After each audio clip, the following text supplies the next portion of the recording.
Every summer, you've watched it happen. A player you love appears on a screen, holding up a new shirt, and beside his face flashes a number. Not a salary, a price. And it has more zeros than a house, more than a hospital. In one case, more than the stadium he'll play in. One human being changing clubs for $200 million.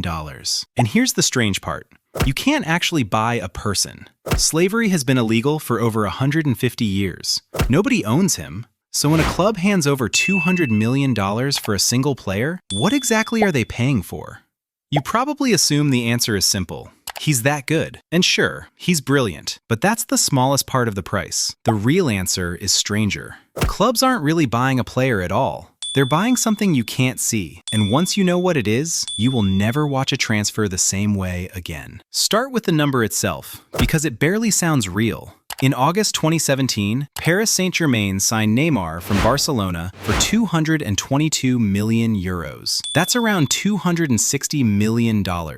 It didn't just break the world record, it nearly doubled it overnight. And almost a decade later, it still stands, the most expensive transfer ever made. To put 222 million in perspective, that is more than the entire yearly revenue of most clubs on the planet. And look how fast it got there. In 2001, Zinedine Zidane moved to Real Madrid for about 75 million euros, a world record at the time. In 2009, Cristiano Ronaldo, 80 million pounds. In 2013, Gareth Bale, around 100 million. In 2016, Paul Pogba, 105 million. Then Neymar, 222. In 16 years, the record nearly tripled. Inflation explains a sliver of that climb, not a tripling. So either footballers got 3 times better in 16 years, or the number was never really measuring the footballer at all. Hold that thought. Here is the thing nobody says out loud. When a club pays that fee, the money does not go to the player. It goes to his old club.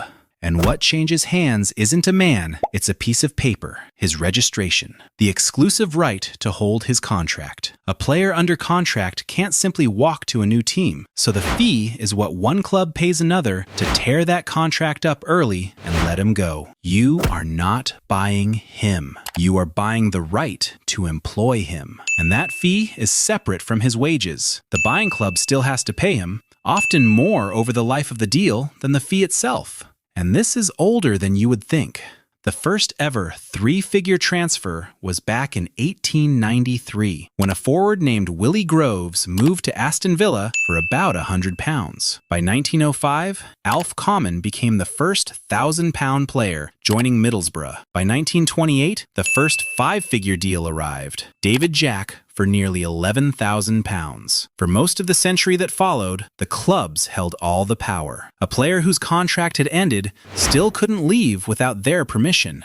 They even had a name for it, the retain and transfer system. To the players, it felt a lot like being owned. The word transfer gives the game away. It comes from the Latin trans, meaning across, and fere, to carry across. They were carrying a contract from one ledger to another. So if a fee is just the price of breaking a contract, why did those prices suddenly explode? For that, you need one Belgian midfielder almost nobody remembers. His name was Jean-Marc Bosman. In 1990, his contract with a Belgian club ran out. He wanted to move to a team in France, but his old club still demanded a transfer fee for a player they no longer even employed. And when nobody paid it, they blocked the move and cut his wages. So he sued. And on the 15th of December, 1995, the European Court of Justice ruled in his favor. The Bosman ruling changed the sport forever. Inside the European Union, once your contract ends, you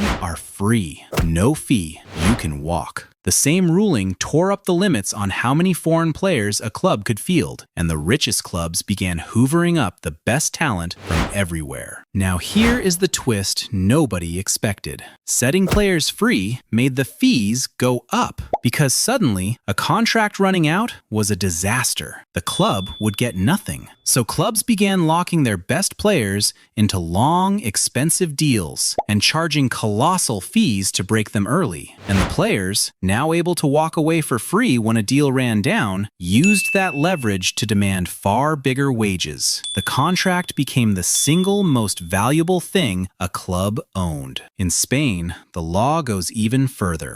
Every contract must contain a buyout clause, a fixed price at which the player can free himself. Neymar's $222 million? That was not a negotiation. It was his buyout clause, paid in full because Barcelona had refused to sell. So a fee is really the price of a contract. But that opens a stranger question.